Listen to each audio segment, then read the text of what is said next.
Welcome to Advaita, and in this video we will discuss how God only says yes.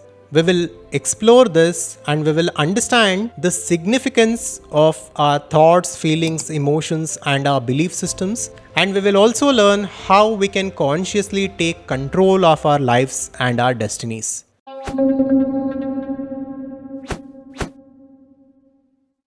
So recently, as I was browsing through YouTube, I found a short clip from Neale Walsch. He said something very profound and very significant, and that is the idea behind this video.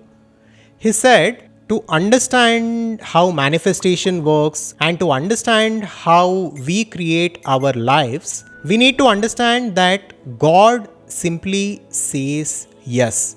God doesn't know any other word, and God simply says yes for whatever we think, for whatever we feel, and whatever we believe. So, whatever you think about yourself, whatever you feel about yourself, and all the belief systems that you hold about yourself and about the world will eventually come true because God says yes for everything. So, if you think you are intelligent, you are powerful, you control your life, you make how much ever money you wish, you create value in the society, then God says yes.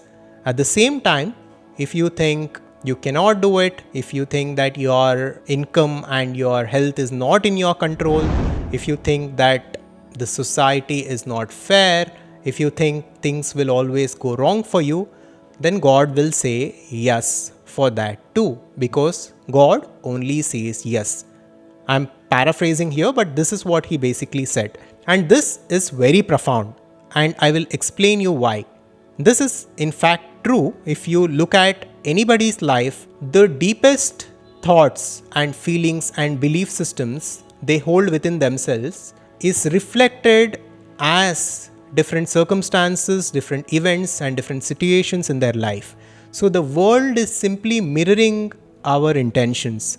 The universe is simply reflecting back to us our own personality. This is what we need to understand, and this is what we need to accept, because this is in fact the truth.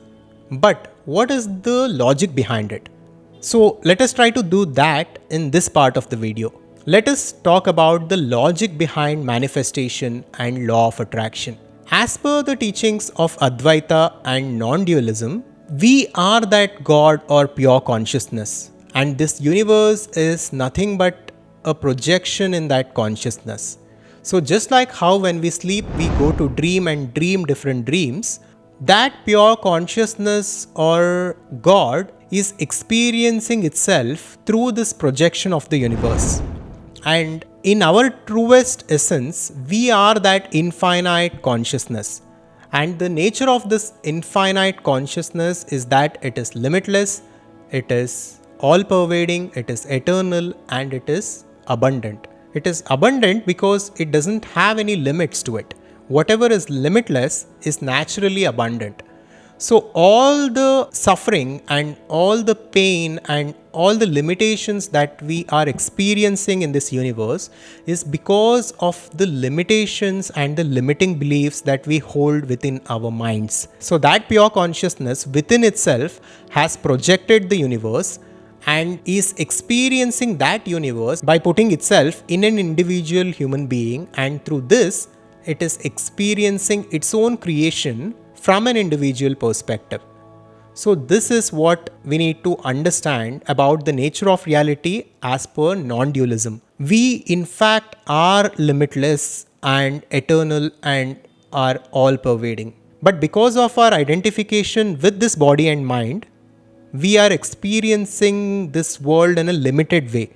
Once we come out of it, once we come out of Maya, we will see this universe for what it is. We will see it as pure consciousness, and we will see ourselves to be that pure consciousness. Now with this, let us understand how manifestation works. Now if that God or pure consciousness is limitless and is all-pervading and is eternal, And if that pure consciousness is having this temporary experience as a human being by its identification with the body and mind and is experiencing the world that it has created for itself, then every intention, every thought, every belief system that each one of us hold is the intention of God.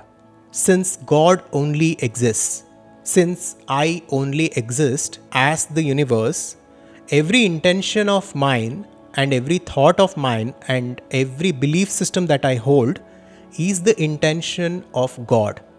And the universe itself is an expression of consciousness or the expression of God. So, whatever intention I hold must naturally come into being, or the universe must naturally show it to me or reflect it to me, because the universe is also that pure consciousness and I am also that pure consciousness. And so, whatever I think, whatever I feel has to find manifestation in some way, either in a subtle way or in a more direct way through a physical manifestation. So, this is why we need to be extremely careful about our thoughts, feelings, and emotions. We unconsciously let negative tendencies and negative thoughts come into our minds and we dwell on them for very long.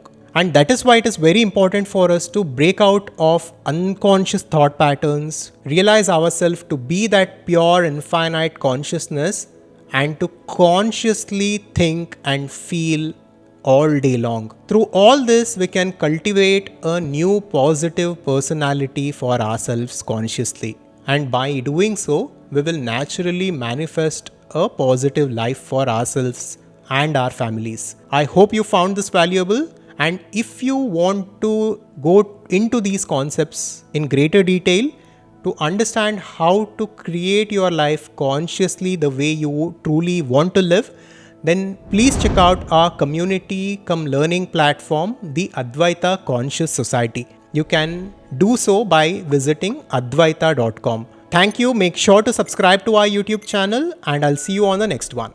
If you liked the video, check out this next and make sure to subscribe to our YouTube channel for more content like this. Thank you and welcome to our community.